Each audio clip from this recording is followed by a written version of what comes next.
पश्चिम बंगाल के मुर्शिदाबाद में हिंदूवादी संगठनों की चेतावनी के बावजूद टीएमसी के पूर्व नेता हुमायूं कबीर ने बाबरी मस्जिद नाम की एक नई मस्जिद के निर्माण का काम शुरू करा दिया। मुर्शिदाबाद के बिलडांगा इलाके में बनवाई जा रही इस मस्जिद का काम शुरू होने के दौरान वहां हजारों की संख्या में लोग इकट्ठा हुए। टीएमसी के पूर्व नेता और जनता उन्नयन पार्टी के प्रमुख हुमायूं कबीर ने इसके लिए पहले से ही बड़ी तैयारी कर रखी थी और 1000 से ज्यादा मौलानाओं, मुफ्तियों, मुस्लिम धर्मगुरुओं को न्योता भेजा था। बेलडांगा में जिस जगह मस्जिद का निर्माण शुरू करवाया गया वहां सबसे पहले कुरान पढ़ा गया। इसके बाद हुमायूं कबीर ने खुद अपने हाथों से मस्जिद की नींव में ईंट रखी। इस दौरान उनके साथ उनकी नई पार्टी के नेता, कार्यकर्ता, उनके समर्थक और मुस्लिम धर्मगुरु मौजूद रहे। बाबरी मस्जिद का जो नींव है वो रखा गया है और फिलहाल आप देख सकते हैं कि हुमायूं कबीर वो इनका जो ये फॉर्मल जो काम है वो शुरू होगा और वो एकदम वहाँ पे उतर गए हैं जहाँ से फॉर्मली ये काम शुरू होगा। जिस जगह मस्जिद का काम शुरू करवाया गया वहां पर करीब 15 फीट गहरा गड्ढा नजर आया। मस्जिद निर्माण से जुड़े लोगों के मुताबिक सबसे पहले मजबूत नींव के लिए खोदे गए गड्ढे को सीमेंट और कंक्रीट से भरा जाएगा। इसके बाद पिलर खड़े किए जाएंगे। मस्जिद का काम शुरू होते ही कुछ लोग वहां फावड़े से जमीन समतल करते दिखाई दिए। मस्जिद निर्माण वाली जगह पर मिट्टी खोदने वाली एक भारी भरकम मशीन भी लगातार मिट्टी हटाती नजर आई। मतलब बेलडांगा इलाके में बन रही बाबरी मस्जिद, जो बाबरी मस्जिद नाम दिया गया, इसके निर्माण का काम पूरी रफ्तार में शुरू करा दिया गया। बेलडांगा में बनवाई जा रही इस मस्जिद की नींव पहले ही रखी जा चुकी थी। मस्जिद की नींव बीते साल 6 दिसंबर को हुमायूं कबीर ने ही रखी थी। हुमायूं कबीर ने यह तारीख खास इसलिए चुनी थी क्योंकि 6 दिसंबर 1992 को अयोध्या में विवादित ढांचा ढाया गया था। इसीलिए हुमायूं कबीर ने उसी तारीख को बेलडांगा में बाबरी मस्जिद नाम की मस्जिद की नींव रखी थी। उस वक्त मस्जिद बनाने में सहयोग करने के लिए दूर दूर से मुस्लिम समुदाय के लोग सिर पर ईंट लेकर बेलडांगा पहुंचे थे। नींव रखे जाने के करीब 2 महीने बाद मस्जिद के निर्माण का काम शुरू करा दिया गया। मस्जिद का काम शुरू कराने पहुंचे हुमायूं कबीर ने इसे अपना हक बताया। मेरा इस्लाम का हक है, ये अल्लाह को खुशी करने के लिए, मेरा इबादत करने के लिए ये मस्जिद बनाने का। हुमायूं कबीर ने बाबर को भारत का सम्राट बताते हुए साल 1992 की घटना का जिक्र किया।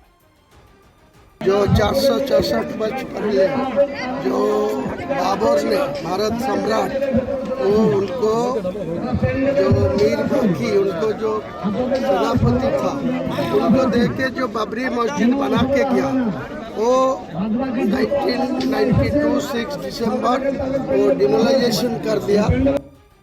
मस्जिद निर्माण का काम शुरू होने के बाद सबसे पहले नींव भरने के लिए खोदे गए गड्ढे को भरने का काम शुरू किया गया।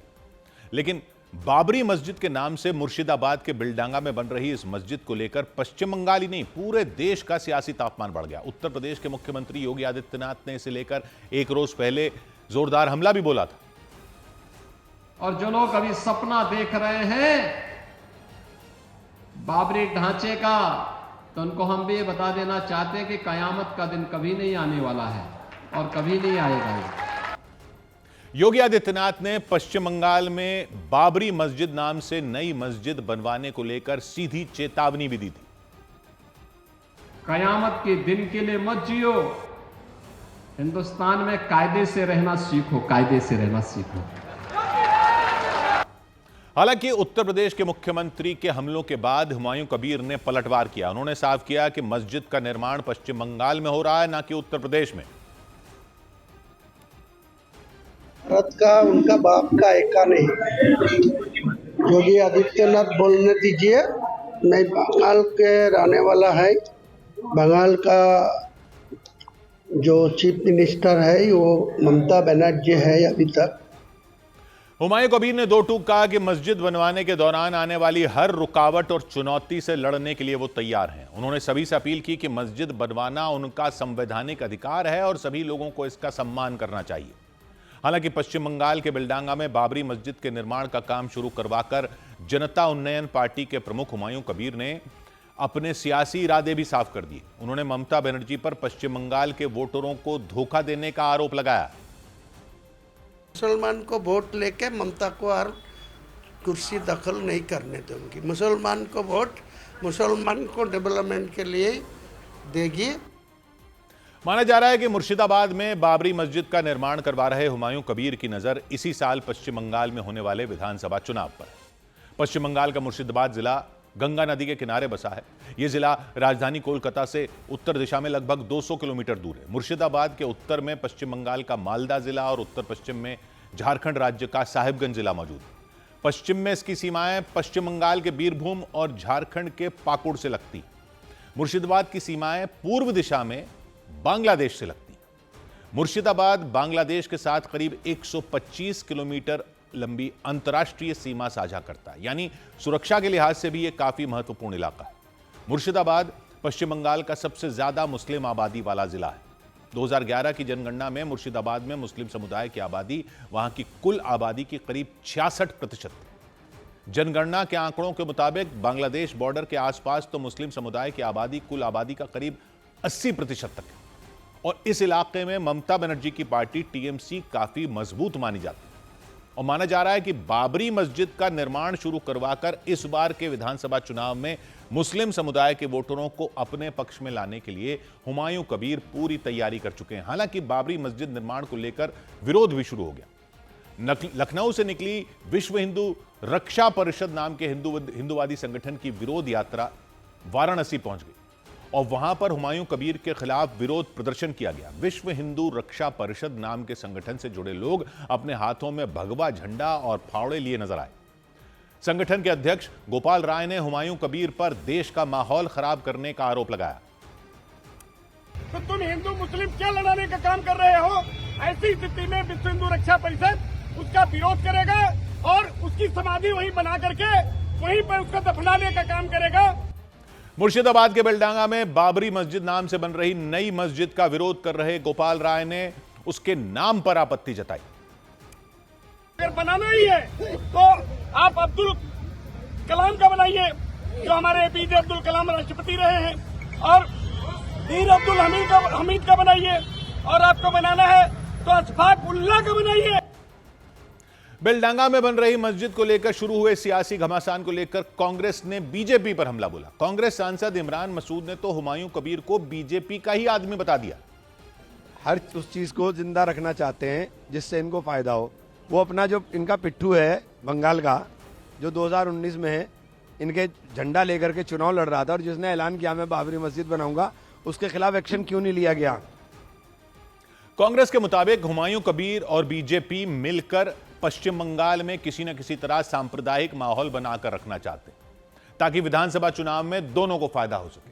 मस्जिद का काम शुरू कराने से पहले हुमायूं कबीर ने पश्चिम बंगाल में बाबरी यात्रा नाम से एक मार्च निकालने की तैयारी की थी, लेकिन उनकी बाबरी यात्रा को पश्चिम बंगाल की पुलिस ने इजाजत नहीं दी। वो पश्चिम बंगाल के नादिया जिले से उत्तर दिनाजपुर तक बाबरी मस्जिद के नाम पर यात्रा निकालने की तैयारी में थे, लेकिन मालदा जिले की पुलिस ने उन्हें इस यात्रा की इजाजत नहीं दी। पुलिस ने जिले में चल रही बोर्ड परीक्षाओं का हवाला देते हुए यात्रा की उनकी अर्जी नामंजूर कर दी थी। पुलिस ने साफ कर दिया कि बोर्ड की परीक्षाएं चल रही हैं, ऐसे में जिले में इस तरह की यात्रा नहीं निकल सकती क्योंकि इससे कानून व्यवस्था के बिगड़ने का खतरा हो सकता है। टीएमसी से निकाले जाने के बाद जेयूपी यानी जनता उन्नयन पार्टी बनाने वाले हुमायूं कबीर बाबरी यात्रा निकालने वाले थे। उनकी यात्रा नादिया जिले के पलासी से शुरू होने वाली थी, जो मुर्शिदाबाद और मालदा होते हुए उत्तर दिनाजपुर जिले में मौजूद इटाहार तक जाने वाली थी।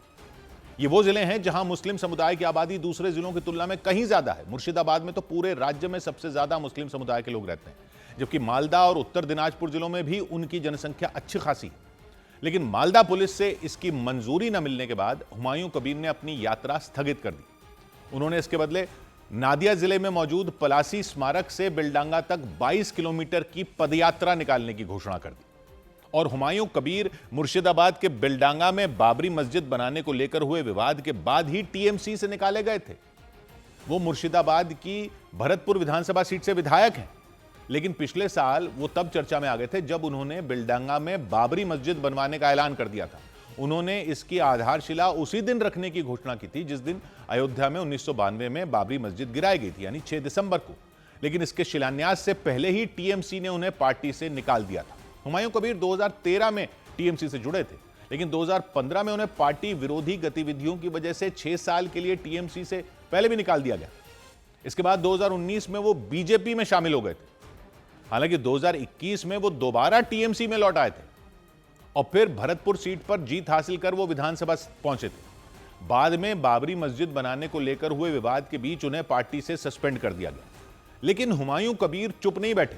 वो मस्जिद बनवाने की अपनी घोषणा पर अड़े रहे और जनता उन्नयन पार्टी नाम से अलग दल बनाकर टीएमसी को ही उन्होंने चुनौती दे दी। यही नहीं, हुमायूं कबीर यह भी दावा किया था उन्होंने कि उनकी पार्टी राज्य की कुल 294 विधानसभा सीटों में 182 सीटों पर अकेले चुनाव लड़ेगी। उधर बिहार के मुजफ्फरपुर में वंदे भारत ट्रेन पर पथराव होने से अफरा तफरी मच गई। बिहार के मुजफ्फरपुर में रामदयालु नगर स्टेशन के पास एक वंदे भारत ट्रेन पर पथराव किया गया। हमले में ट्रेन के कुछ शीशे टूट गए, जबकि उसमें बैठे यात्रियों की जान बाल बाल बची। जानकारी मिलते ही पुलिस ने ट्रेन में लगे कैमरों की मदद से आरोपियों की तलाश तेज कर दी। मध्य प्रदेश के जबलपुर में एक सड़क हादसे के बाद हुए झगड़े के दौरान एक युवक की चाकू मारकर हत्या कर दी गई। पुलिस के मुताबिक तेज रफ्तार बाइक और कार की टक्कर हुई थी। इसके बाद बाइक सवार पर कार चालक की हत्या करने का आरोप लगा। मध्य प्रदेश के इंदौर में कुछ लड़कों ने मिलकर एक नाबालिग पर चाकू से हमला कर दिया। हमले के बाद नाबालिग ने वहां से भागकर अपनी जान बचाई। वो अपने कुछ दोस्तों के साथ सड़क के किनारे खड़ा था, तभी ये घटना हुई।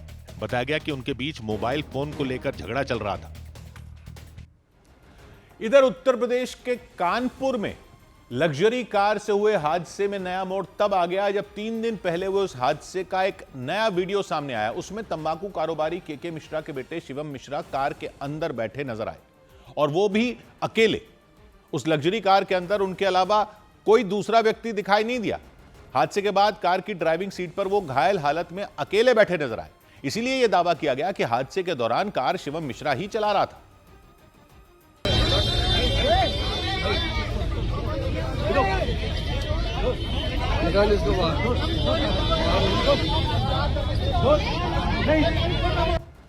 जबकि उसके पिता के मिश्रा और उनके वकील इस बात का दावा कर चुके हैं कि हादसे के वक्त कार मोहन नाम के ड्राइवर चला रहे थे और शिवम मिश्रा ड्राइवर की बगल वाली सीट पर बैठे हुए थे।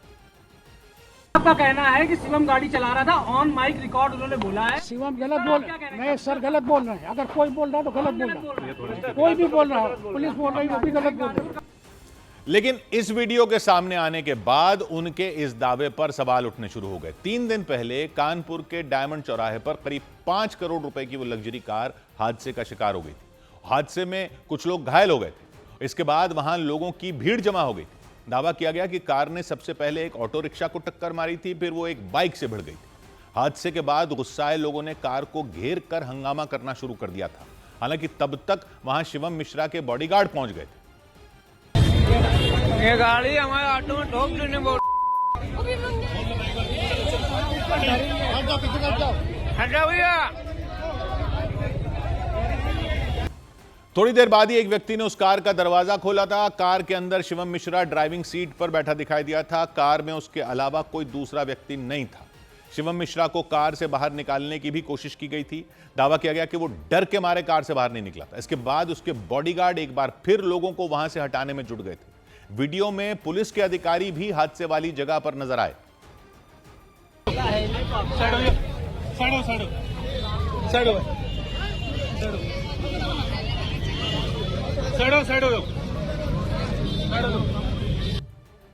दावा किया गया कि बाद में बॉडीगार्ड ने कार के दरवाजे का शीशा तोड़कर शिवम मिश्रा को बाहर निकाला था, फिर उसे दूसरी कार से अस्पताल ले गए थे। और इस सब के बीच मोहन नाम के ड्राइवर वकील के साथ कोर्ट में सरेंडर करने पहुंच गए। मीडिया से बातचीत के दौरान उन्होंने दावा किया कि हादसे के वक्त कार वही चला रहे थे और कारोबारी के बेटे शिवम मिश्रा उनकी बगल वाली सीट पर बैठे हुए थे। उनके मुताबिक हादसे के दौरान शिवम मिश्रा की तबीयत अचानक बिगड़ गई थी और उसी वजह से वो उनके ऊपर गिर गए थे। उनका दावा है कि हादसे के बाद उन्होंने शिवम मिश्रा को खींचकर बाहर निकालने की कोशिश की थी। उनका वो दोनों पड़ते पड़ते वो मेरे ऊपर गिर गए, मेरे ऊपर गिर गए। जब शीशे वाले उन्होंने तोड़ा तो उनको मैं खींच के, जब उनको अटैक पड़ा है, तबीयत खराब हुई है, तब तो गाड़ी वो चला रहे थे ना? नहीं गाड़ी तो मैं चला रहा था, उनको उसके बाद खींच के मैंने इधर बिठाया। बताया गया मोहन तमिलनाडु के हैं और मोहन ने यह भी बताया कि हादसे के बाद वो बुरी तरह घबरा गए थे और वो कार से निकलकर वहीं खड़े हो गए थे। उन्होंने दावा किया कि पुलिस के कहने पर वो कार को लेकर थाने ले गए थे। मैं कहीं नहीं गया था सर, मैं तो उधर कोने पे खड़ा हो गया था, पुलिस वाले आए और वहीं पे मैं पुलिस वाला आने के बाद वो गाड़ी भी बाहर निकाला हूँ और बाहर निकाल के थाने पे भी लेके गया हूँ, वही थाने में था मैं। उनके मुताबिक कुछ रोज पहले उस लग्जरी कार में कुछ गड़बड़ी आ गई थी। कार ठीक करने के लिए शिवम मिश्रा ने कंपनी से मैकेनिक को बुलवाया था और उन्होंने दावा किया कि कार ठीक होने के बाद शिवम मिश्रा उनके साथ कार लेकर निकल गए थे ताकि यह पता चल सके कि कार सही तरीके से चल रही है या नहीं। उनके मुताबिक वो कार चला रहे थे वो मोहन, और उसी दौरान शिवम मिश्रा की तबीयत खराब होने से कार हादसे का शिकार हो गई थी। हालांकि कोर्ट ने उन्हें आरोपी नहीं माना और उनकी सरेंडर करने की याचिका खारिज कर दी। मतलब कोर्ट में ड्राइवर मोहन का सरेंडर नहीं हो सका। ड्राइवर मोहन द्वारा ये कहा गया था कि मैं ड्राइविंग कर रहा था और मुझे ऑनरेबल कोर्ट अपने यहाँ सरेंडर ले ले, लेकिन पुलिस रिपोर्ट के आधार पर न्यायालय ने उनके उस प्रार्थनापत्र को निरस्त किया। बाद में शिवम मिश्रा के वकील ने दावा किया कि हादसे में घायल और केस दर्ज करवाने वाले मोहम्मद तौसीफ ने ड्राइवर के साथ समझौता कर लिया। इसे लेकर उनकी तरफ से कोर्ट में एक प्रार्थना पत्र भी दाखिल किया गया जिसमें इस बात की जानकारी दी गई कि हादसे के वक्त गाड़ी शिवम मिश्रा नहीं बल्कि मोहन चला रहे थे।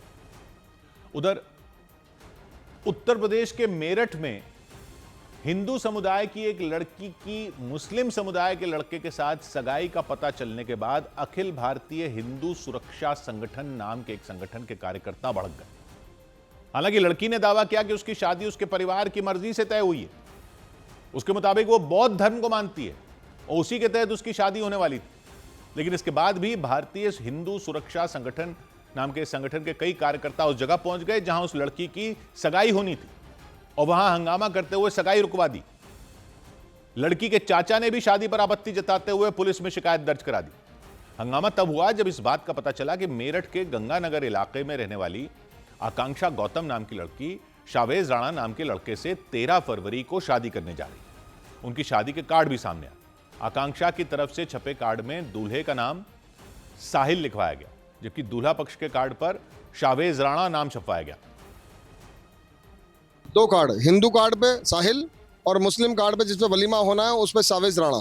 तो देखिए समाज जिहाद, और इसमें छोटी कनेक्टिविटी नहीं है। 10 करोड़ की 15 करोड़ की प्रॉपर्टी है लड़की की।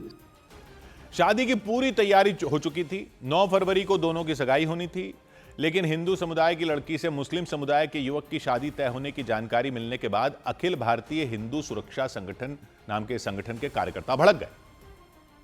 इसी 7 फेरे रेस्टोरेंट में ये सगाई होनी थी, लेकिन यहीं हिंदू संगठन के लोग पहुंचे, उसके परिवार के लोग पहुंचे और अब जो सगाई है वो टाल दी गई।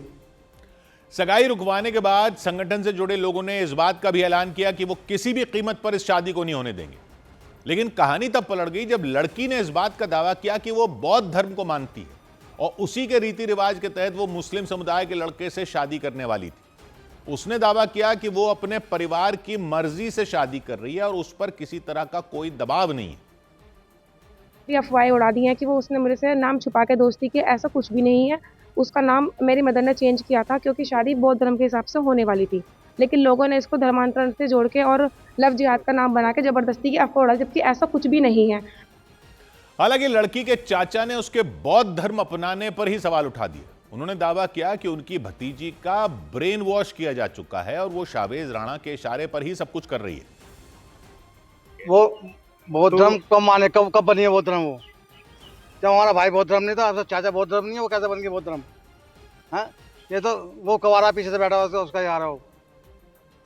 अखिल भारतीय हिंदू सुरक्षा संगठन ने भी लड़की के बौद्ध धर्म अपनाने की बात को झूठा बताया और दावा किया कि लड़की के परिवार ने कभी बौद्ध धर्म अपनाया ही नहीं। इस बात का भी दावा किया गया कि कुछ रोज पहले ही लड़की के घर में जागरण का आयोजन किया गया था। ये जो बात करी है कि वो बौद्ध धर्म मानती है, परसों ही उसके घर में जागरण हुआ। उस जागरण की वीडियो है, आप लोग भी उससे ले सकते हैं। उस वीडियो के अंदर साफ तौर पे जो है देखा जा रहा है देवी देवताओं की पूजा हो रही है। वो लड़की, उसका परिवार बैठा हुआ उसके अंदर।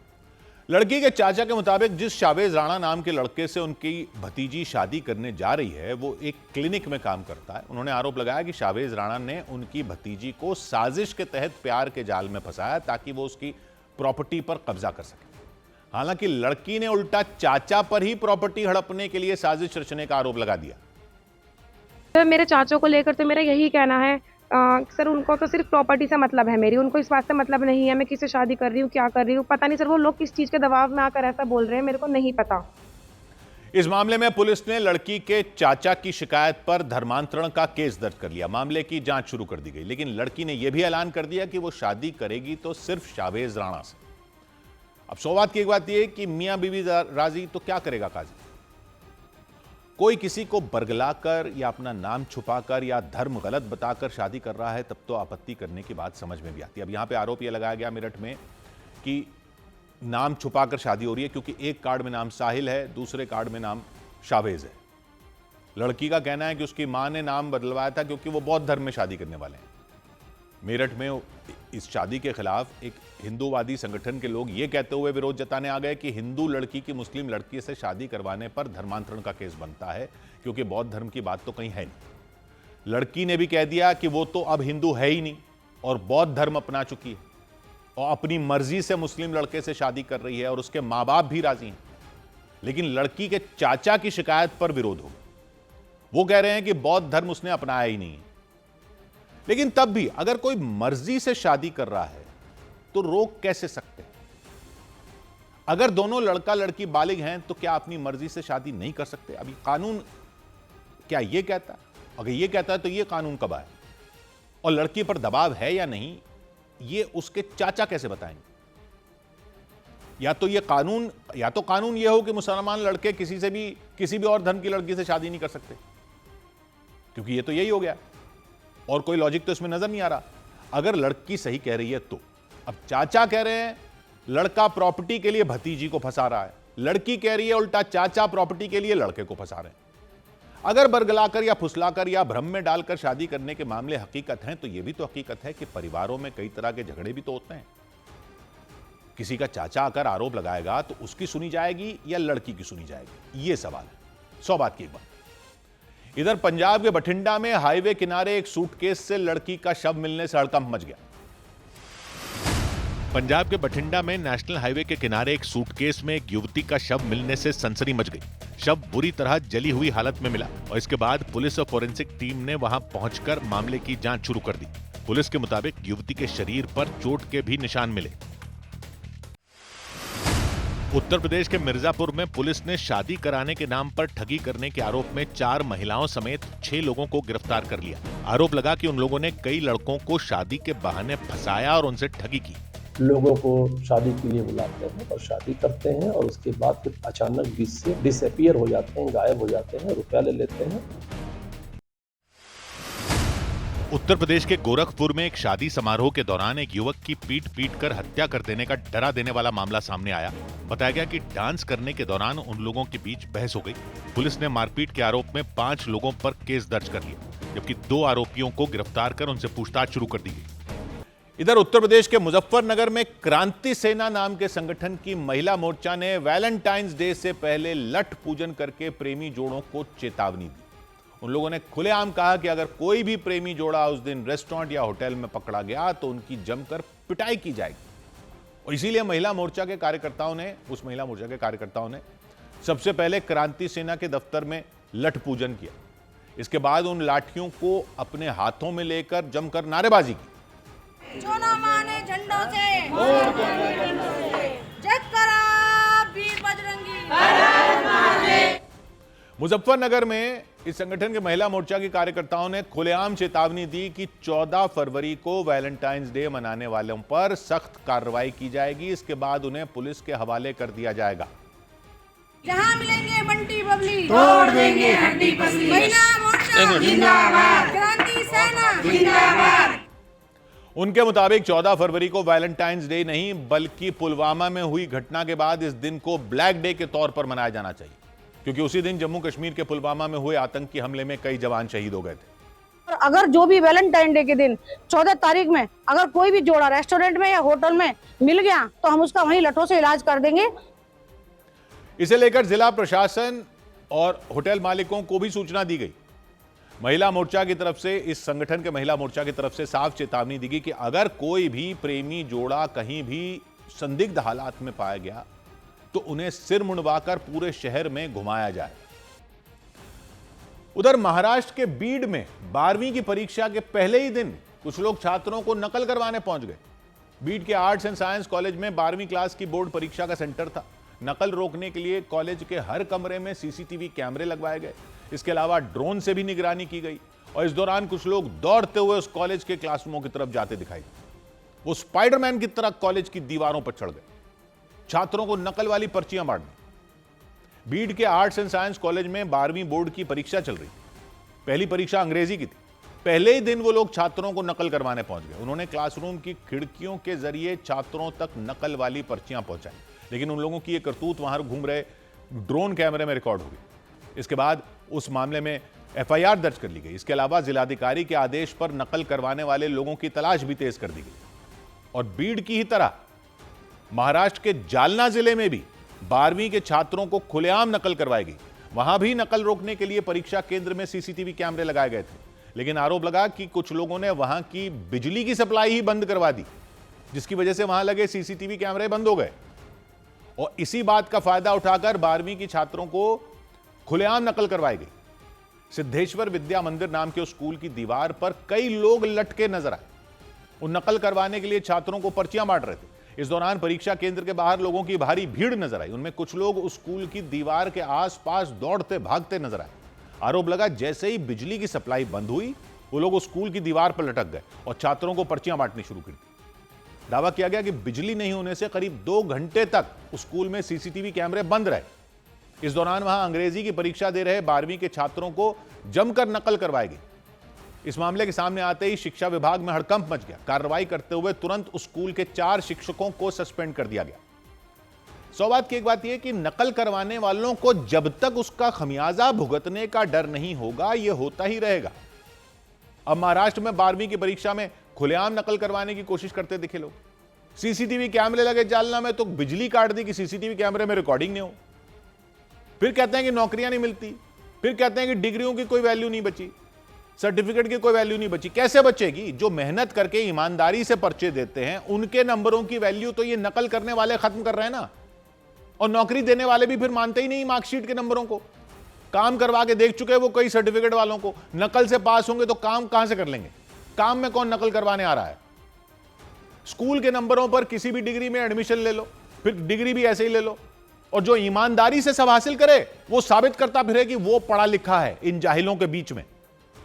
जब तक नकल करवाने वाले जो सीसीटीवी कैमरे में पकड़े जाते हैं उनको पकड़कर ऐसी जेल नहीं होती या ऐसी सजा नहीं होती कि वो ऐसा भुगते कि नकल करवाने की सोचे भी ना, ये कैसे रुके? साफ है उनको कोई नुकसान होने का डर ही नहीं होता, इसलिए बेधड़क ये करते। 100 बात की एक बात। इधर दिल्ली के पास यूपी के गाजियाबाद में एक फर्जी सीबीआई अफसर को पुलिस ने गिरफ्तार कर लिया। यूपी के गाजियाबाद में फर्जी सीबीआई अफसर बनकर ठगी करने की कोशिश करने पर एक व्यक्ति को गिरफ्तार कर लिया गया। पुलिस के मुताबिक 1 महीने पहले आरोपी ने एक दुकानदार को इनकम टैक्स की रेड करवाने की धमकी दी थी। उस वक्त शक होने पर दुकानदार वहां से भाग गया। दावा किया गया कि दुकानदार ने उस आरोपी को दोबारा देखा तो उन्होंने उसे पकड़कर पुलिस के हवाले कर दिया। भोजपुरी फिल्मों के एक्टर पवन सिंह तलाक के केस में सुलह के लिए कोर्ट नहीं पहुंचे। उनकी पत्नी ज्योति सिंह कोर्ट पहुंची और थोड़ी देर तक इंतजार करने के बाद लौट गईं।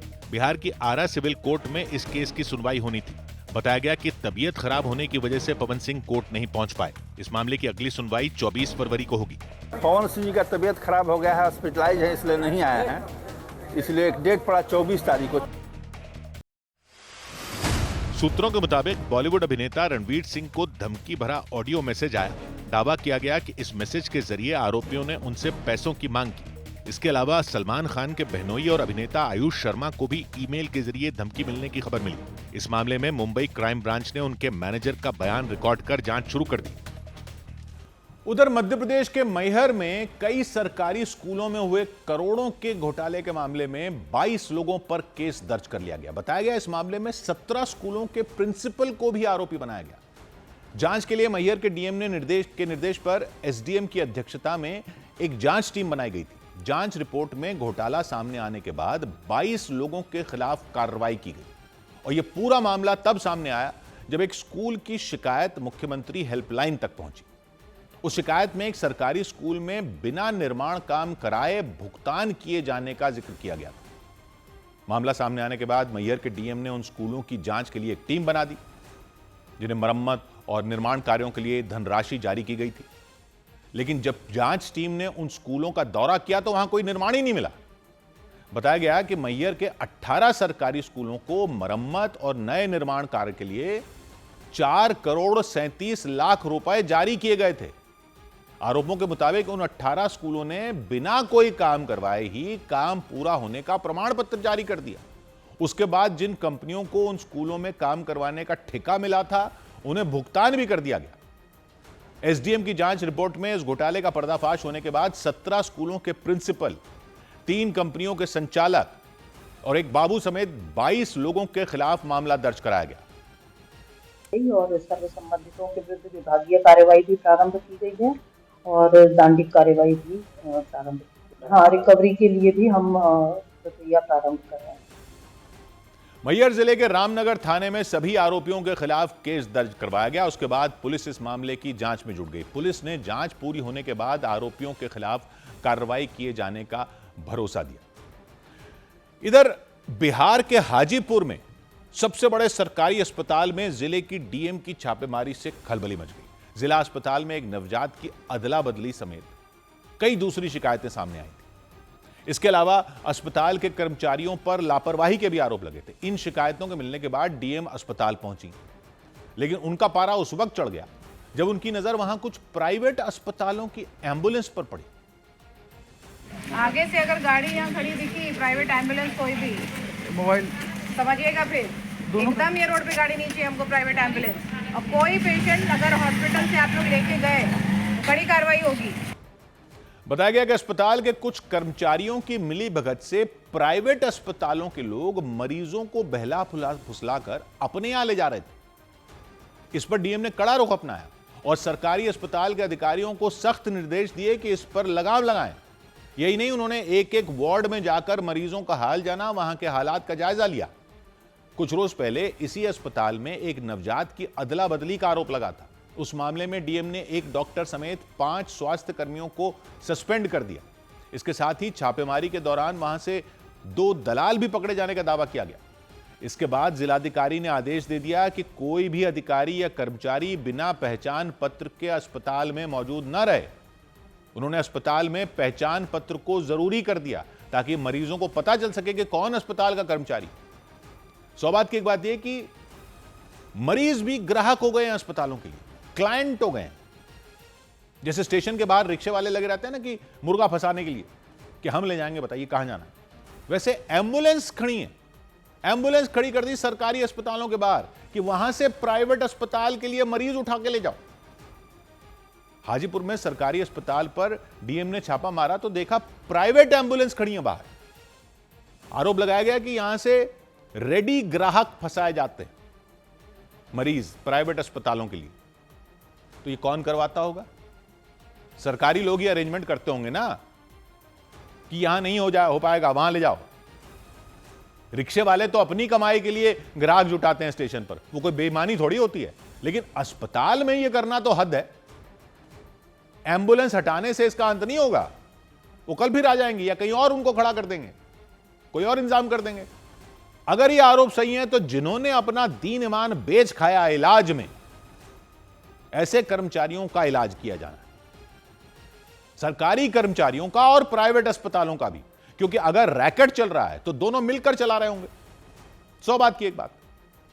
उधर भारत और अमेरिका के बीच होने वाली ट्रेड डील के विरोध में ट्रेड यूनियनों ने भारत बंद का ऐलान कर दिया।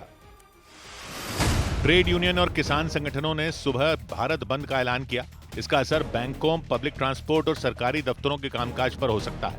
यह भारत बंद अमेरिका और भारत के बीच हुई ट्रेड डील के विरोध में बुलाया गया। बीएसपी प्रमुख मायावती के खिलाफ सोशल मीडिया पर विवादास्पद टिप्पणी करने के आरोप में एक महिला पर एफआईआर दर्ज की गई। लखनऊ के कृष्णनगर थाने में दर्ज इस केस में श्रेया यादव नाम की महिला को आरोपी बनाया गया। गुजरात की राजधानी गांधीनगर में एक तेज रफ्तार कार ने बेकाबू होकर कई गाड़ियों में टक्कर मार दी। हादसे में एक बच्चे समेत 5 लोग घायल हो गए। उन्हें अस्पताल में भर्ती कराया गया। बताया गया कि उस कार में एक ही कॉलेज के कुछ छात्र बैठे हुए थे। इधर दिल्ली की तिहाड़ जेल में बंद अभिनेता राजपाल यादव की मदद के लिए कई हस्तियों ने हाथ बढ़ाया। राजपाल यादव का 9 करोड़ रुपए का चेक बाउंस हो गया था एक, मामला काफी दिन चला। मामले को लेकर दिल्ली हाईकोर्ट में सुनवाई हुई आखिर, और राजपाल यादव को सरेंडर करने का आदेश दे दिया गया। और इसके बाद से ही अभिनेता राजपाल यादव तिहाड़ जेल में बंद हैं। सरेंडर करने से पहले राजपाल यादव ने बयान दिया था कि उनके पास लौटाने के लिए इतनी बड़ी रकम नहीं है। इसके बाद कई अभिनेता और नेता राजपाल यादव की मदद के लिए आगे आए। सबसे पहले अभिनेता सोनू सूद ने उनकी मदद की और फिल्म जगत से जुड़े लोगों से भी राजपाल यादव की मदद करने की अपील की। इसके बाद Haryanvi music company Gem Tunes के मालिक इंद्रजीत यादव ने भी 1 करोड़ 11 लाख रुपए की मदद की।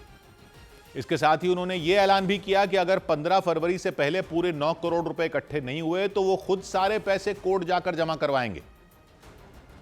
अगर 2 दिन में 3 दिन में पूरे पैसों की व्यवस्था नहीं हुई, कितना भी पैसा देना पड़े, 14 तारीख को मैं कोर्ट में जमा कराऊंगा, ताकि 14 की शाम को शिवरात्रि पे राजपाल भाई अपने परिवार के बीच में हो।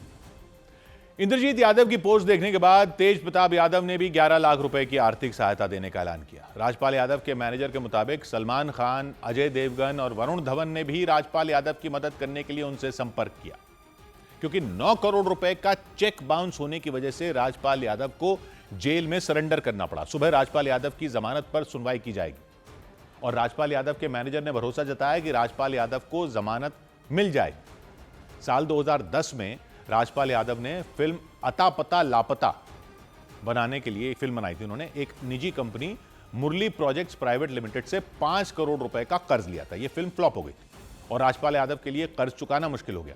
कर्ज लेते वक्त राजपाल यादव ने कंपनी को जो चेक दिए थे वो भी बाउंस हो गए थे, जिसके बाद उनके खिलाफ शिकायत दर्ज करवाई गई। साल 2018 में दिल्ली की कड़कड़डूमा कोर्ट ने राजपाल यादव को दोषी ठहराया था। उन्हें 6 महीने की जेल की सजा सुनाई थी। इसके बाद उन्होंने दिल्ली हाईकोर्ट में अपील की थी।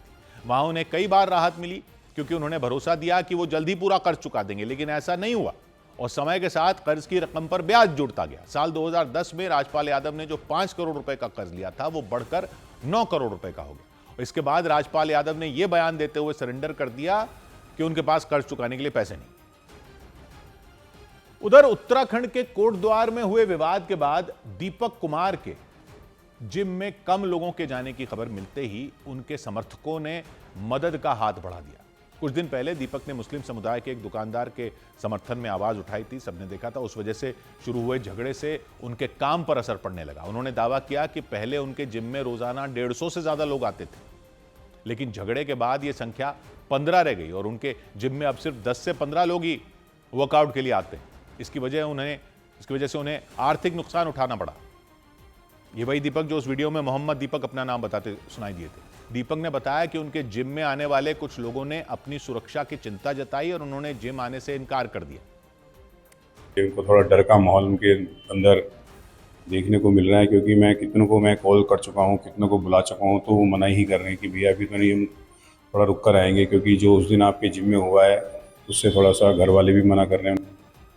26 जनवरी को मुस्लिम समुदाय के उस दुकानदार की दुकान में जमकर हंगामा हुआ था। कोटद्वार के पटेल मार्ग पर मौजूद Baba school dress and matching centre नाम के उस दुकान में बजरंग दल से जुड़े कुछ लोग पहुंच गए थे। उन्होंने वकील अहमद नाम के उस दुकानदार से दुकान का नाम बदलने की मांग की थी। इस हंगामे के बीच दीपक भी वकील अहमद की दुकान पर पहुंच गए थे और उन्होंने नाम हटवाने की मांग पर डटे उन लोगों से बहस शुरू कर दी थी। दीपक ने आरोप लगाया था कि उन लोगों ने 70 साल के वकील अहमद पर हमले की भी कोशिश की थी। इस घटना के बाद कोटद्वार में तनाव फैल गया था। बजरंग दल और विश्व हिंदू परिषद के कार्यकर्ताओं ने दीपक कुमार के खिलाफ प्रदर्शन शुरू कर दिया था। इसके बाद दीपक ने बजरंग दल और विश्व हिंदू परिषद के कार्यकर्ताओं के सामने अपना नाम मोहम्मद दीपक बताया था और वो चर्चा में आ गए थे। वहां हुए इस विवाद की वजह से उन्हें भारी विरोध का सामना करना पड़ा था और इसका सीधा असर उनके काम पर पड़ने लगा, ऐसा उनका कहना है। उनके जिम में आने वाले लोगों की उनका कहना है कि संख्या काफी घट गई, लेकिन इसकी जानकारी मिलने पर उनके समर्थकों ने उनकी मदद करने की बात करी। सोशल मीडिया के जरिए जुड़े उनके समर्थकों ने उनके बैंक अकाउंट की डिटेल मांगी। वहीं सीपीएम से राज्यसभा के सांसद जॉन ब्रिटिश ने दीपक से मुलाकात की और उन्होंने उनके जिम की 1 साल की मेंबरशिप लेकर उनकी मदद की। इधर चाइनीज मांझे को लेकर इलाहाबाद हाईकोर्ट ने उत्तर प्रदेश सरकार को ठोस कदम उठाने के निर्देश दिए। चाइनीज मांझे से हो रही मौतों पर इलाहाबाद हाईकोर्ट की लखनऊ बेंच ने सख्त रुख अपनाया। कोर्ट ने इसे रोकने के लिए राज्य सरकार को ठोस सिस्टम बनाने का आदेश दिया। सरकार को यह निर्देश भी दिया गया कि वो चाइनीज मांझे से घायल हुए लोगों के इलाज का पूरा खर्च उठाए और मौत होने पर उचित मुआवजा भी दे। केंद्र सरकार ने वंदे मातरम को लेकर नए नियम जारी कर दिए। गृह मंत्रालय के मुताबिक बड़े सरकारी कार्यक्रमों में 6 अंतरों वाला 3 मिनट 10 सेकंड का वंदे मातरम गाया या बजाया जाएगा। राष्ट्रपति या राज्यपाल के कार्यक्रमों और तिरंगा फहराने के समय इसे राष्ट्रगान से पहले बजाया जाएगा। गीत बजने पर लोगों को खड़ा होना होगा, लेकिन सिनेमा हॉल में यह जरूरी नहीं होगा। दिल्ली सरकार ने दिल्ली मेट्रो फेज 5A के तहत 3 नए कॉरिडोर बनाने को लेकर मंजूरी दे दी।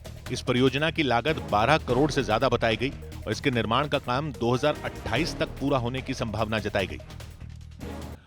उधर दिल्ली के पीरागढ़ी इलाके में एक कार से 3 शव बरामद होने के मामले में पुलिस ने एक तांत्रिक को गिरफ्तार कर लिया। पुलिस के मुताबिक कमरुद्दीन नाम के उस तांत्रिक ने उन तीनों को मिलने के लिए बुलाया था। आरोप लगाया गया कि तांत्रिक ने उन्हें जहरीला लड्डू खिलाया, जिससे उनकी मौत हो गई थी। आरोप यह भी है कि उनकी मौत के बाद वो तांत्रिक उनके पैसे लेकर वहां से फरार हो गया। ये पूरी घटना 8 फरवरी को हुई थी और उस कार से बरामद हुए शवों की पहचान रणधीर, शिवनरेश और लक्ष्मी देवी के रूप में हुई। पुलिस के मुताबिक तांत्रिक ने उन्हें 2 लाख रुपयों को करोड़ों में बदलने का लालच दिया था। उसी लालच में वो लोग रविवार को 2 लाख रुपए लेकर तांत्रिक से मिलने गए थे। पीरागढ़ी इलाके में एक पुल के पास उनकी मुलाकात तांत्रिक से हुई। आरोप लगाया गया कि वहां उस तांत्रिक ने उन्हें प्रसाद के रूप में जहर मिला हुआ लड्डू खिलाया था और जब उनकी मौत हो गई थी तो वो वहां से पैसे लेकर भाग निकला था। तो ये लोग संडे को ऐसे ही 2 लाख रुपए लेकर गए थे और फिर जो घटनाक्रम रहा, ये लोग वहाँ गए, वहाँ पे ये साथ में आया और फिर इसने इनको वो लड्डू खिलाया और उसके बाद ये उतर के और अपना चला गया। पूछताछ में पता चला कि उस कार में मौजूद लक्ष्मी देवी नाम की महिला से 2 महीने पहले तांत्रिक की मुलाकात हुई थी। इसके बाद उन्होंने रणधीर और शिव नरेश को उससे मिलवाया था और तांत्रिक ने जादू दिखाकर उन्हें अपने जाल में फंसा लिया था। उसी दौरान तांत्रिक ने उन्हें धन वर्षा के लिए पूजा करने के लिए मनाया और घटना वाले दिन उन्हें शराब और कोल्ड ड्रिंक के साथ 2 लाख रुपए कैश लाने के लिए कहा था। पुलिस को जांच के दौरान उस कार से शराब की बोतल भी मिली। बताया गया कि वो तांत्रिक पहले भी हत्या के मामले में जेल जा चुका है और वो जमानत पर कुछ दिन पहले ही बाहर आया था। इधर उत्तर प्रदेश के कुशीनगर में पुलिस से बचने की कोशिश में बेकाबू हुई एक गाड़ी ने एक ऑटो रिक्शा को टक्कर मार दी। बताया गया ट्रैफिक पुलिस के 2 जवानों ने उस गाड़ी को रुकने का इशारा किया था, लेकिन आरोप लगा उसे चला रहे ड्राइवर ने गाड़ी रोकी नहीं और वहां से भागने की कोशिश की और भागने के दौरान उसने उस ऑटो रिक्शा पर जोरदार टक्कर मार दी। लेकिन टक्कर मारने के बाद भी उस गाड़ी का ड्राइवर रुका नहीं और वो उस ऑटो रिक्शा को घसीटता हुआ दिखाई दिया। इसके बाद तो उस ऑटो में सवार एक महिला आनन फानन में बाहर निकली और दौड़कर वहां से सड़क के किनारे पहुंच गई। इस बीच कुछ लोगों ने उस गाड़ी को रोकने की कोशिश की। उनमें एक आदमी ने तो एक पत्थर उठाकर उस गाड़ी पर फेंक दिया, लेकिन उसका ड्राइवर गाड़ी लेकर फरार हो गया। बताया गया कि उसने भागते हुए उस ऑटो रिक्शा के साथ एक दूसरी कार को भी टक्कर मार दी। उधर उत्तर प्रदेश के वृंदावन में एक नए बने होटल में उद्घाटन के दिन ही भीषण आग लग गई। दिल दहला देने वाले हादसे में एक महिला और एक बच्ची झुलस गई। उन्हें तुरंत अस्पताल में भर्ती करवाया गया। तेजी से फैल रही आग को देखकर अफरा तफरी मच गई, क्योंकि कुछ ही देर में पूरी इमारत आग की खौफनाक लपटों से घिर गई। आग की लपटें तेजी से बढ़ती हुई ऊपरी मंजिल तक पहुंच गई। सड़क किनारे बने ट्रांसफार्मर में भी आग लगने का खतरा बढ़ गया। इस दौरान कुछ लोग उस इमारत की छत पर फंस गए और इस घटना से वहां हड़कंप मच गया। हालांकि समय रहते ही उन लोगों को क्रेन की मदद से बाहर निकाल लिया गया और उनकी जान बच पाई। बेकाबू हालात को देखते हुए दमकल की कई गाड़ियों को बुलाया गया। भारी संख्या में पहुंचे दमकल कर्मी आग बुझाने में जुटे रहे। इस दौरान इमारत से लगातार धुएं का गुबार उठता रहा। आग की चपेट में आने से उसके आगे का हिस्सा पूरी तरह काला हो गया। हादसा उस वक्त हुआ जब उस इमारत में नए होटल के उद्घाटन का कार्यक्रम चल रहा था, तभी वहां भीषण आग लग गई। आशंका जताई गई कि शॉर्ट सर्किट होने की वजह से आग लगी थी। इससे होटल के मालिक को भारी नुकसान हुआ। हालांकि दमकल विभाग की टीम ने कड़ी मेहनत के बाद आग पर काबू पा लिया। इसके बाद पुलिस की टीम भी पूरे मामले की जांच में जुट गई। उधर उत्तर प्रदेश की विधानसभा में यूपी का अब तक का सबसे बड़ा बजट पेश किया गया। उत्तर प्रदेश के वित्त मंत्री सुरेश खन्ना ने अगले साल होने वाले चुनावों से पहले अब तक का सबसे बड़ा बजट पेश किया। इस बार बजट में पिछले साल से 12% की बढ़ोतरी की गई। 10 लाख रोजगार देने के साथ 43,000 करोड़ रुपए की नई योजनाएं शुरू करने का भी ऐलान किया गया। वित्तीय वर्ष 2026-27 के लिए प्रस्तुत बजट का आकार 9,12,696.35 करोड़ रुपए।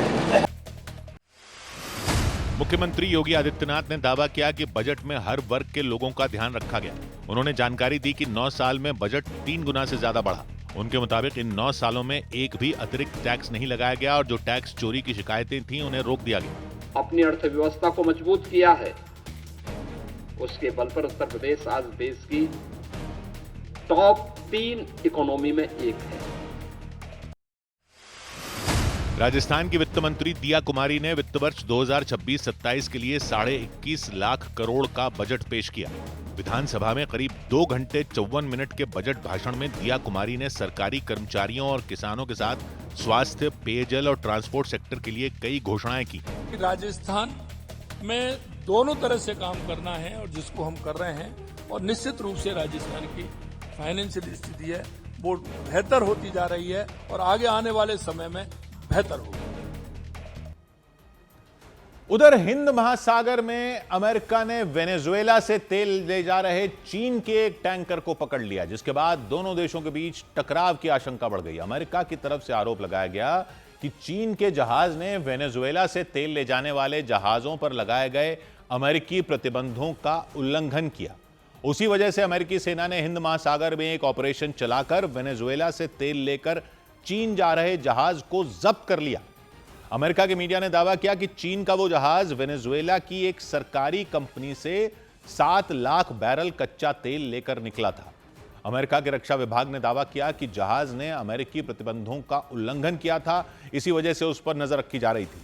दावा किया गया कि वो जहाज अमेरिकी निगरानी से बचने के लिए हिंद महासागर की ओर भाग निकला था।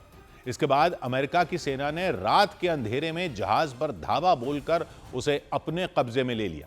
ये पहली बार है जब अमेरिका ने कैरिबियन सागर से करीब 10,000 मील दूर हिंद महासागर में इंडोनेशिया के पास किसी जहाज पर कार्रवाई की। लेकिन अमेरिका की इस कार्रवाई से चीन बुरी तरह तिलमिला गया, क्योंकि चीन लंबे समय से वेनेजुएला से भारी छूट पर तेल खरीदकर अपनी अर्थव्यवस्था को मजबूत करने में जुटा था। लेकिन अमेरिका ने चीन के लिए तेल ले जा रहे जहाज को रोककर उसे खुली चुनौती दे दी। सौभाग्य की एक बात यह कि पाकिस्तान ने जो बोया वो उसी को काट रहा है। यह बात अगर खुद पाकिस्तान कबूल करे तो सारी दुनिया को तो सुननी चाहिए। सारी दुनिया को अच्छी तरह समझ लेना चाहिए कि पाकिस्तान है क्या। वैसे तो सब जानते ही हैं, लेकिन अब खुद पाकिस्तान कबूल कर रहा है कि वो जिहाद के नाम पर झूठ बोलता आया है और जो सांप वो पालता आया है वो उसी को डस रहे हैं। खुद पाकिस्तान के रक्षा मंत्री ने कबूल किया है कि आतंकवाद वो झेल रहा है वो उसी की करनी का फल है। जब जब भारत ने कहा कि पाकिस्तान एक आतंकी देश बन गया है और आतंक फैलाना उसकी पॉलिसी हो गई है, उसकी सेना और आईएसआई आतंकियों को पालती है, जंग में सामना करने की हिम्मत नहीं, इसलिए मुंबई हो या पहलगाम हो ऐसे आतंकी हमले करवाकर दहशत फैलाती है, जब जब भारत ने यह कहा तब तब पाकिस्तान यह कहता फिरता रहा कि वो तो खुद आतंकवाद से पीड़ित है। तो अब खुद वहां के रक्षा मंत्री ने वहां की संसद में कबूल किया है कि यह सब उनका खुद का किया धरा है, ये सब खुद उनके पाले लोग हैं।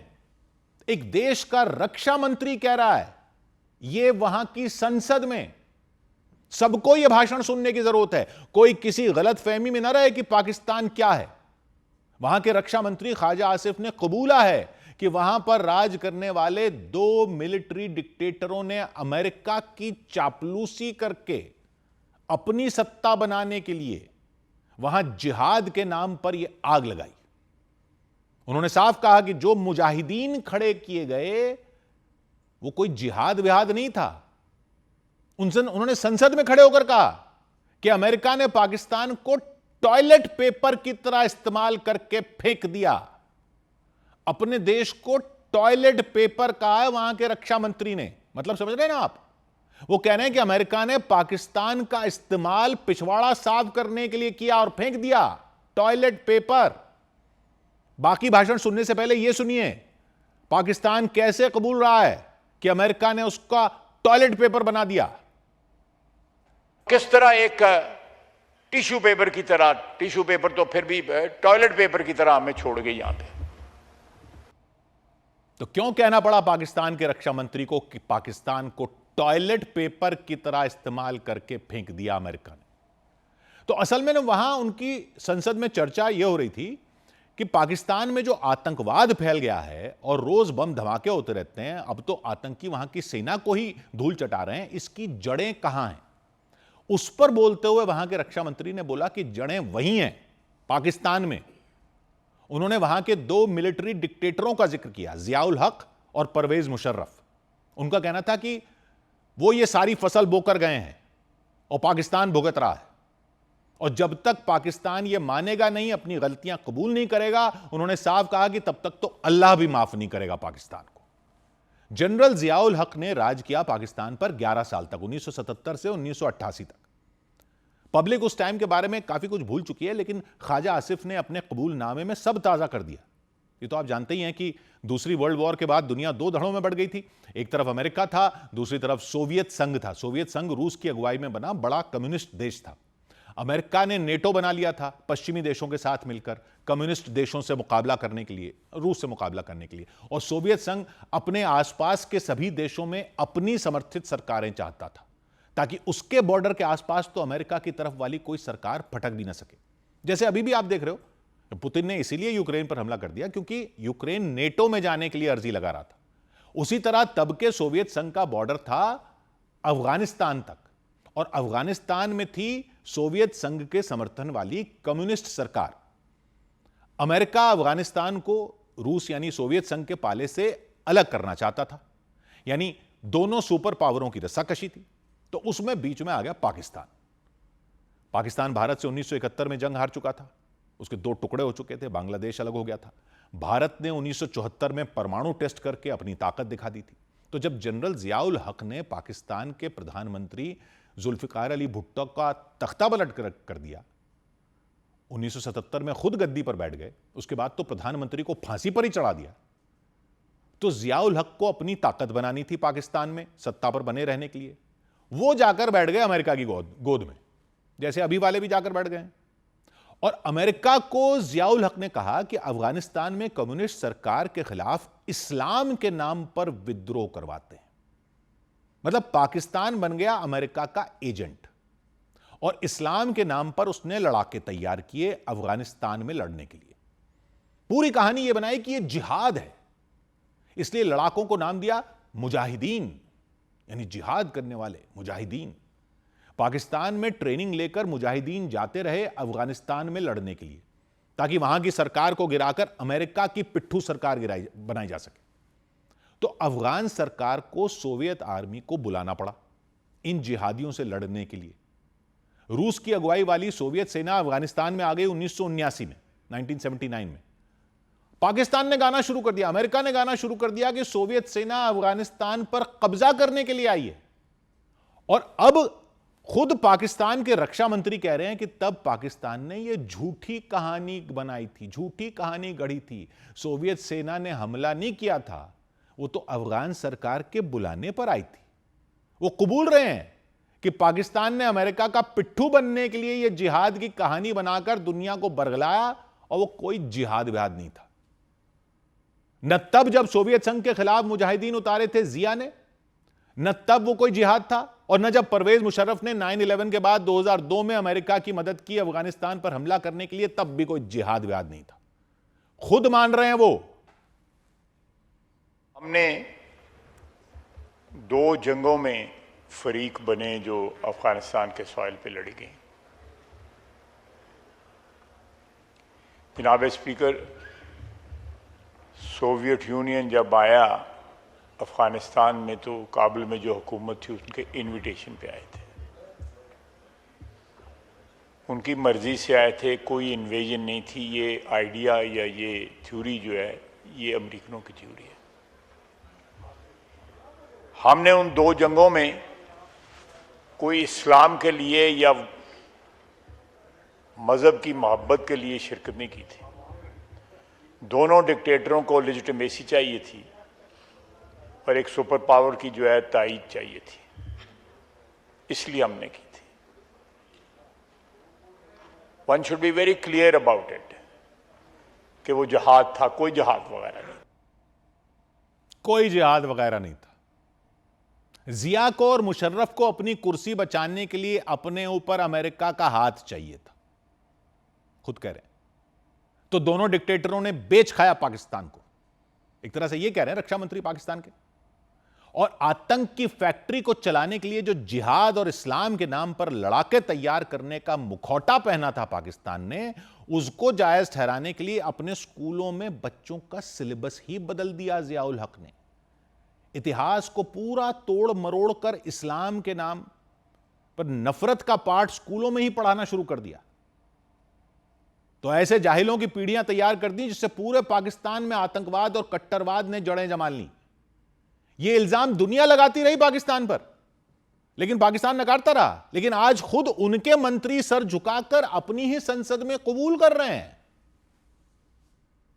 वो एक सुपर पावर की जंग थी, उसके लिए हमने अपना करिकुलम चेंज कर दिया। आज तक वो करिकुलम दोबारा नहीं हम बहाल कर सके जो आपने, मैंने और यहां पे बहुत से लोगों ने 60 की और 70 की दहाई में पढ़ा।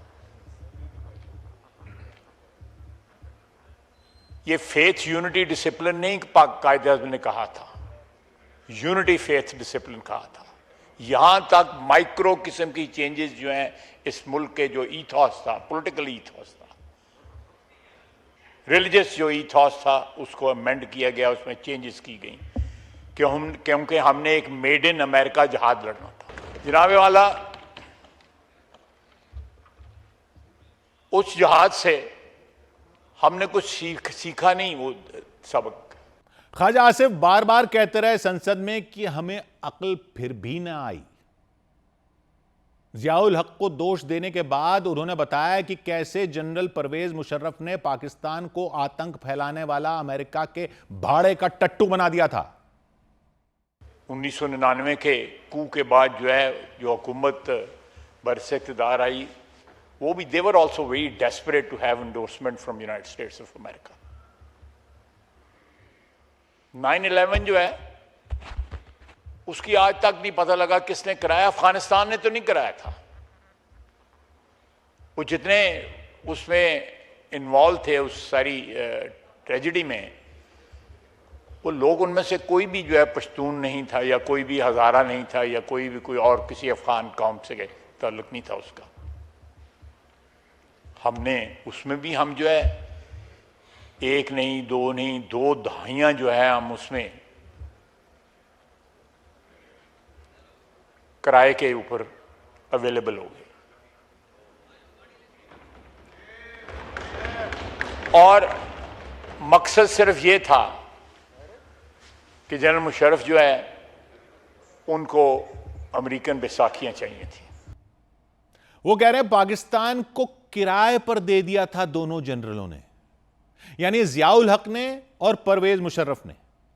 दाद तो देनी पड़ेगी वहां के रक्षा मंत्री को यह हिम्मत दिखाने के लिए, ये बोलने के लिए। लेकिन हिम्मत वो पिछले जनरलों के नाम लेकर ही दिखा पाए। समझा जा सकता है कि अब वाले जो जनरल जो बैठे हैं उनके खिलाफ बोलेंगे तो ख्वाजा आसिफ ही इतिहास बन जाएंगे। लेकिन दुनिया देख नहीं रही क्या कि अब वाले जनरल भी क्या कर रहे हैं? वो भी तो वही जिहाद की बातें करते हैं वर्दी पहनकर। उसी जियाउल हक और उसी परवेज मुशर्रफ की राह पर ही तो चल रहे हैं। आसिम मुनीर भी तो अमेरिका की चापलूसी में उसी तरह लगे हुए हैं, उसी तरह बेच खाया है ना पाकिस्तान को। और वो तो भारत के खिलाफ 2 नेशन थ्योरी सुनाते रहते हैं, पाकिस्तान को इस्लाम का झंडा बरदार बताते रहते हैं। तो खुलकर उनको तो कहां ही बोलेंगे ख्वाजा आसिफ। वो तो बेचारे रक्षा मंत्री हैं, जबकि अगले ने खुद को फील्ड मार्शल बना लिया है 2 दर्जन मेडल लटकाकर वर्दी पर। तो ख्वाजा आसिफ ने भले ही कह दिया कि अल्लाह से माफी मांगनी चाहिए, लेकिन मांगो तो, कबूल किया है तो माफी भी मांगो।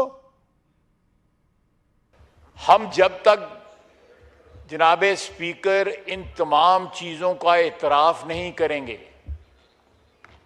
अपनी माजी की गलतियों का एतराफ नहीं करेंगे, अल्लाह ताला भी कहता है कि तुम एतराफ करो, मैं तुम्हें माफ करूंगा।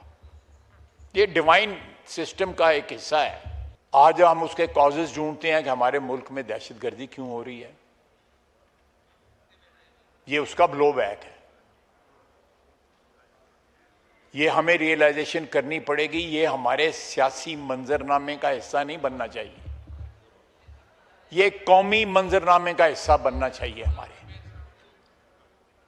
अगर हमने एब्जॉल्व करना है अपने आप को माजी की गलतियों से, तो लेट्स मेक ए कन्फेशन।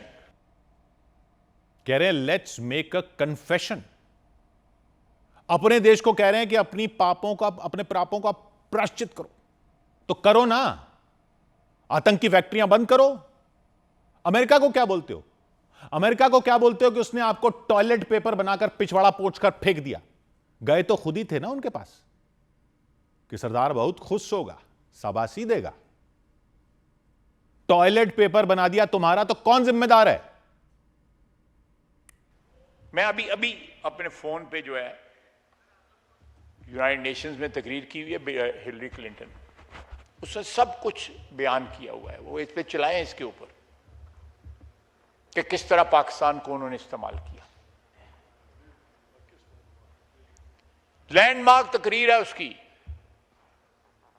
और वो किस तरह एक टिश्यू पेपर की तरह, टिश्यू पेपर तो फिर भी टॉयलेट पेपर की तरह हमें छोड़ गई यहां पे।